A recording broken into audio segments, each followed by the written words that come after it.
What's up, everybody, and welcome to the Gooner channel. And in today's video, I want to talk about what I think was the biggest shock of the January transfer window, namely Pep Guardiola's decision to allow Joao Cancelo, arguably one of the best fullbacks in the world, to leave on loan to Bayern Munich with a clause that they could make that deal permanent.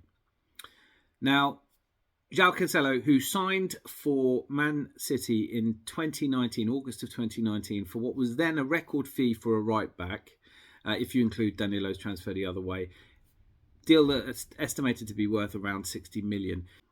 In his first season wasn't particularly spectacular, but by his second season he'd made PFA Team of the Year, and he's been an ever-present and instrumental part of Man City's success for the last couple of years.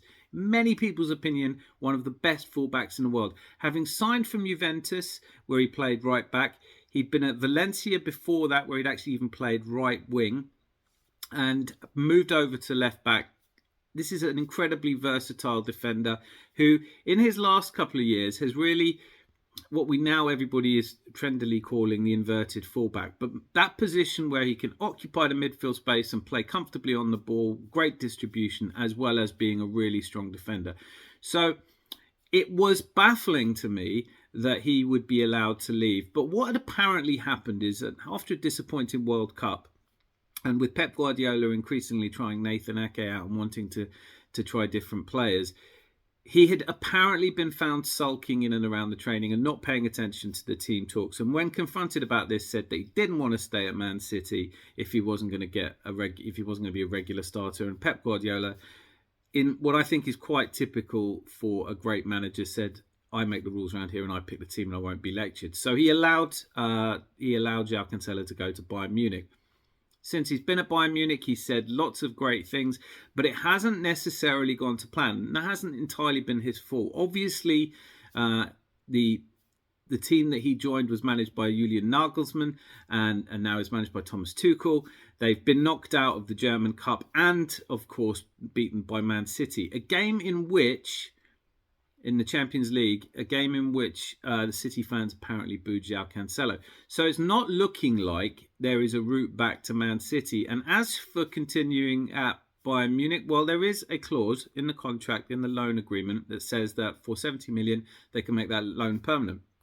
Whilst Tuchel has been playing Joao Cancelo, it's felt, or at least it's being highly speculated, that amount is slightly too much and more than Bayern Munich want to pay. Doesn't look like there is a future for him at Man City. And if indeed it is true that Bayern Munich don't want to pay the full amount to bring him in, and perhaps they're just haggling and negotiating. Certainly they have been playing him at left back. But if he's not staying at Bayern and if he's not going back to Man City, this has led to increasing speculation of where he might go. And the two front runners in this are apparently Arsenal and Barcelona. Now, Barcelona, as we all know, have their own financial worries at the moment, and it may be a little bit pricey for them even. Would this therefore be a perfect signing for Arteta? As we know, he likes to play the inverted fullback. Having cover on both the left and the right side of that position would be a massive boon to him. And certainly a player of the standard and quality of Cancelo would be an asset, especially in a team that's now facing Champions League for the first time and is short of cover in the fullback position, certainly on the right-hand side, as well as, looking to bring in defensive midfielders. Mikel Arteta has coached Cancelo.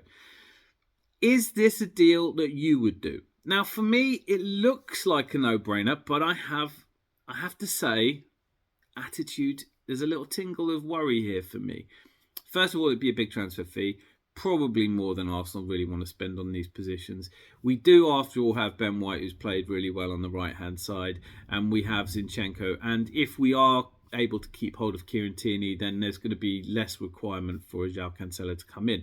On the other hand, I do have to say that if we are to sell Kieran Tierney and we do get around 30-40 million for him, maybe a bit optimistic at 40, but certainly you'd expect 30 million, then this would be a fantastic deal for us. And maybe Joao Cancelo has something to prove. He has said very nice things about staying in Germany, but I don't think he would be I can't see any reason why he would be averse to coming back to the Premier League, having said in his time at Germany that the Premier League is slightly better quality. Now, I don't know if there is substantially any truth to these rumours, but I would love to hear your thoughts on it. Certainly, I can't think of a better player for us to sign at the back to give us cover. Of course, another potential stumbling block here is that having sold us Jesus and Zinchenko last season, and look what it did to our title challenge, does Pep Guardiola want to roll the dice and give us yet another player to boost our squad? I'm not sure that's as big a problem for him as it's being made out to be.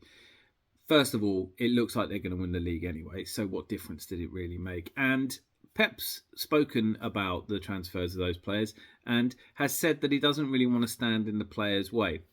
I don't think there's been a huge fallout between him and Cancelo, but they certainly have fallen out, and I don't think he really wants him back. So I don't necessarily think he cares where he goes. I think Pep Guardiola will back himself even if we got Joao Cancelo. The question mark for me is really more about Arteta and Guardiola are very similar in the sense that they are very big on body language and attitude. And does this incident of falling out with Guardiola highlight a potential problem in Joao Cancelo's attitude? I have no way of knowing that.